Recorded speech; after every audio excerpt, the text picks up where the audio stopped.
रात की हवा में एक अजीब ठंडक घुली हुई थी। ऐसा लग रहा था जैसे आसमान किसी अनदेखी हलचल से कांप रहा हो।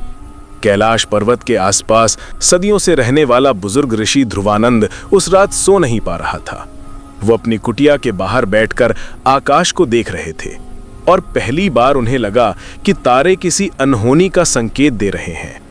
अचानक उनके शिष्य नंदिश दौड़ते हुए आया। गुरुदेव, आसमान का रंग आपने देखा? ध्रुवानंद ने गर्दन उठाई। आसमान का हल्का नीला रंग अचानक धूसर हो चुका था और बीचों बीच एक आग की लकीर फैल रही थी, मानो किसी ने अंतरिक्ष में एक विशाल अग्नि रथ दौड़ा दिया हो। यह साधारण संकेत नहीं है, ध्रुवानंद बुदबुदाए। शिव अपने ध्यान में अशांत हैं। नंदिश चौंक गया। भगवान शिव? मगर शिव तो नित्य समाधि में रहते हैं, उनकी ऊर्जा कभी विक्षुब्ध कैसे हो सकती है? ऋषि ध्रुवानंद ने आंखें बंद कर ली। जब सृष्टि का संतुलन बिगड़ने लगता है तब देवों में भी हलचल होती है, पर इस बार कुछ और है, कुछ बहुत बड़ा। ध्रुवानंद उठे और कैलाश की दिशा में देखने लगे। दूर आकाश में एक लाल चमक थी, जैसे ज्वालाएं धीरे धीरे धरती की ओर झुक रही हों। नंदिश ने डरते हुए पूछा, गुरुदेव, क्या कोई महायुद्ध होने वाला है? क्या असुर फिर उठ खड़े हुए? ध्रुवानंद ने सिर हिलाया। ये युद्ध का संकेत नहीं, ये किसी के भीतर का दावानल है, किसी ऐसी शक्ति का जो सृष्टि को बदल सकती है। नंदिश समझ नहीं पाया। और ये किसके भीतर उठ रहा है? ध्रुवानंद ने धीरे से कहा, शिव, स्वयं शिव के भीतर। ये सुनते ही नंदिश के पैरों तले जमीन खिसक गई। शिव, भगवान शिव, उनके भीतर कैसे? अचानक धरती हल्का सा कांपी। हवा ने तेज शोर किया। कैलाश पर्वत की ओर से एक गूंज आई, इतनी भारी कि पूरा वातावरण एक पल को स्थिर हो गया। यह क्या था गुरुदेव? ध्रुवानंद ने गहरी सांस ली। कालाग्नि जाग रहा है। कैलाश पर्वत पर उस समय एक ऐसा मौन पसरा था जो सामान्य नहीं था। नंदी भी असहज खड़े थे। गंगा की धारा जो शिव की जटाओं से बहती थी, कुछ क्षणों के लिए थम सी गई थी, जैसे स्वयं प्रकृति भय में चुप हो गई हो। पार्वती जी ने शिव की गुफा की ओर देखा। स्वामी, ये कैसी ऊर्जा है? मेरे शरीर में कंपन हो रहा है। नंदी ने घुटनों पर बैठते हुए कहा, माता, ऐसी ऊर्जा मैंने पहले कभी महसूस नहीं की। पार्वती जी धीरे धीरे आगे बढ़ीं, पर गुफा के द्वार से ही रुक गईं। भीतर से एक रहस्यमयी प्रचंड भयंकर आग की लहर उठ रही थी, पर बिना शोर, बिना धुएं, बिना राख के। ये आग सामान्य आग की तरह जल नहीं रही थी, ये ऊर्जा को भस्म कर रही थी। नंदी ने घबराकर कहा, माता, ये तो कालाग्नि है। पार्वती जी हतप्रभ हो गई। कालाग्नि? पर वो तो महाप्रलय का रूप माना जाता है। नंदी कांपती आवाज में बोला, हाँ माता, और ये रूप तब प्रकट होता है जब शिव अपनी समस्त देह, समस्त चेतना, समस्त अस्तित्व पूर्णतः त्याग देते हैं। पार्वती जी का चेहरा पीला पड़ गया। स्वामी, स्वयं को क्यों त्यागेंगे? क्यों भस्म होंगे? तभी गुफा के भीतर से आवाज आई। ये आवाज गूंज नहीं थी, ये शून्य में से उठी ध्वनि थी। देवी, कोई युद्ध बाहरी नहीं होता। पार्वती जी चौंक गईं। स्वामी, क्या हो रहा है? बाहर आइए। भीतर से केवल अंधेरी जलती हुई रोशनी मिली, ऐसी रोशनी जो आंखों को नहीं, आत्मा को जलाती थी। फिर शिव की आवाज आई, इस समय बाहर आना संभव नहीं, क्योंकि मैं बाहर नहीं, भीतर जल रहा हूं। पार्वती जी का हृदय बैठ गया। कैलाश से दूर आकाश तक फैलती आग अब ऋषि ध्रुवानंद और नंदिश के सामने भी स्पष्ट हो चुकी थी। साधारण मनुष्य शायद इसे देख भी ना पाता, पर जिनकी साधना गहरी थी, उन्हें पता चल गया, आज कुछ ऐसा हो रहा है जिसकी चर्चा केवल पुरातन शास्त्रों की पंक्तियों में रह गई थी। नंदिश ने भयभीत होकर पूछा, गुरुदेव, क्या ये वही क्षण है जब शिव स्वयं को भस्म करते हैं? ध्रुवानंद ने उत्तर देने से पहले आसमान की ओर देखा। हाँ, शास्त्रों में इसे कालाग्नि समाधि कहा गया है, पर ऐसा क्यों, किस लिए? नंदिश लगभग रो पड़ा। ध्रुवानंद ने धीमे स्वर में कहा, जब संसार का पाप अपनी सीमा पार कर जाता है, जब देवता भी अपनी शक्तियां खोने लगते हैं, जब मनुष्य का मन इतना मैला हो जाता है कि ईश्वर का स्पर्श भी उसे शुद्ध ना कर सके, तब शिव अपनी पूरी चेतना को अग्नि में समर्पित कर देते हैं। नंदिश अविश्वास में, स्वयं को भस्म करने से क्या बदलता है? ध्रुवानंद बोले, शिव का भस्म होना सृष्टि के लिए नए प्रकाश का जन्म होता है। जब वह स्वयं अग्नि बन जाते हैं तब समस्त ब्रह्मांड की अशुद्धियां उस आग में नष्ट हो जाती हैं। नंदिश फुसफुसाया, अगर शिव स्वयं को भस्म कर देंगे तो दुनिया का क्या होगा? दुनिया बचेगी या नष्ट होगी, ये इस पर निर्भर है कि इस कालाग्नि को कौन शांत करता है। कौन शांत कर सकता है? नंदिश लगभग चीख पड़ा। ध्रुवानंद ने उत्तर दिया, केवल देवी पार्वती। पार्वती जी अब गुफा के बाहर आंखें बंद करके खड़ी थीं।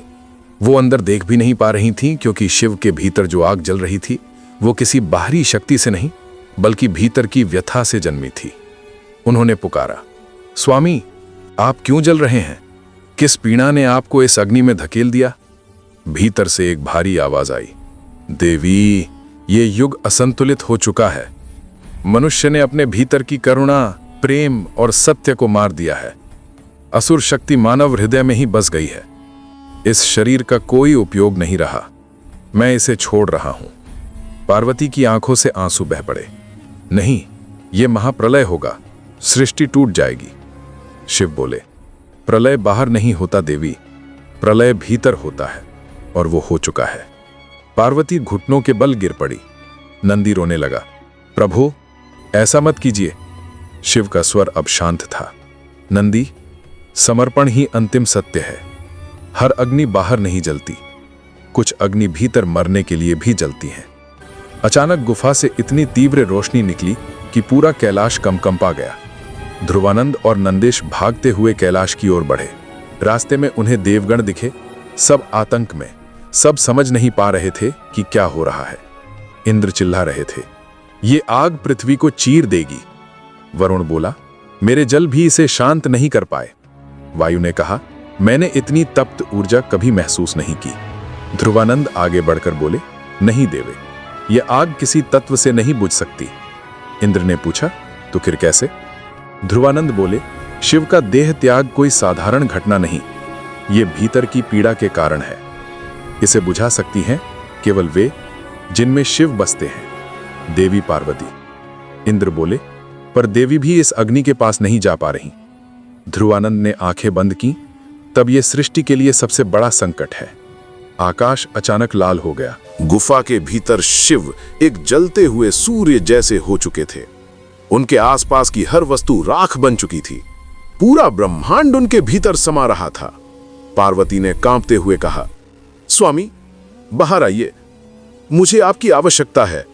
शिव की आवाज आई, देवी, मैं आपको छोड़ नहीं रहा, मैं स्वयं को नष्ट कर रहा हूं ताकि संसार बच सके। पार्वती चिल्लाई, अगर आप नहीं रहे तो संसार किससे बचेगा? शिव मौन रहे, और वो मौन इतना भारी था कि पार्वती सांस लेना भूल गईं। तभी उन्होंने अपनी आंखें बंद की और भीतर से एक दीर्घ मंत्र फूटा, ओम नमः शिवाय। गुफा की आग कुछ क्षणों के लिए धीमी हुई। नंदी चिल्लाया, माता, आप कर सकती हैं। पार्वती ने फिर मंत्र का जाप किया, ओम नमः शिवाय। गुफा की ज्वाला थोड़ी और शांत हो गई। देवगण आश्चर्य से देख रहे थे। यह असंभव है। पार्वती की तपस्या शिव की अग्नि को पिघला रही है। ध्रुवानंद बोले, क्योंकि शिव अग्नि से नहीं, प्रेम से बंधे हैं। पार्वती ने तब अपनी हथेली गुफा की ओर बढ़ाई और बोली, स्वामी, यदि आप अग्नि हैं तो मैं वो चंद्र हूं जो आपकी अग्नि को ठंडा करता है। यदि आप संहार हैं तो मैं सृष्टि हूं। यदि आप शून्य हैं तो मैं आपका आधार हूं। इसलिए आपका जलना मेरा जलना है, और मेरा प्रेम आपकी अग्नि को शांत कर देगा। एक पल को पूरा ब्रह्मांड थम गया। फिर शिव की आवाज आई, देवी, आपने मुझे जलाया नहीं, बचा लिया। अग्नि धीरे धीरे बुझने लगी। गुफा की रोशनी कम हो गई और अंत में एक हल्की शांत धूप सी चमक बची, और उस चमक से शिव प्रकट हुए। भस्म से ढका शरीर, लाल लाल आंखें, और एक ऐसा तेज जैसे अग्नि और चंद्रमा एक साथ जन्म ले चुके हों। नंदी ने रोते हुए प्रणाम किया, प्रभु, आपका काला अग्नि रूप। शिव मुस्कुराए, ये मेरा संहार नहीं था नंदी, ये मेरा पुनर्जन्म था। पार्वती ने धीरे से पूछा, और वो पीड़ा जो आपको इस अग्नि में ले गई? शिव ने शांत स्वर में कहा, वे पीड़ा अब समाप्त हो चुकी है, क्योंकि तुमने मुझे याद दिलाया कि प्रेम भी प्रलय को रोक सकता है। आकाश की आग बुझ गई, कैलाश पर फिर से शांति लौट आई। देवगण झुक गए। ऋषि ध्रुवानंद ने नंदिश से कहा, याद रखना, शिव संहारक हैं, पर स्वयं को संहार तब तक नहीं करते जब तक दुनिया प्यार करना नहीं छोड़ देती। नंदिश ने पूछा, तो क्या दुनिया अब सुरक्षित है? ध्रुवानंद मुस्कुराए, जब तक शिव और पार्वती एक हैं, ये दुनिया भी बनी रहेगी। और इसी के साथ कालाग्नि समाधि का वो रहस्य जो युगों से छुपा था, फिर से जीवित हो उठा, क्योंकि आज शिव ने स्वयं को भस्म नहीं किया, बल्कि संसार की बुराई को जला दिया था।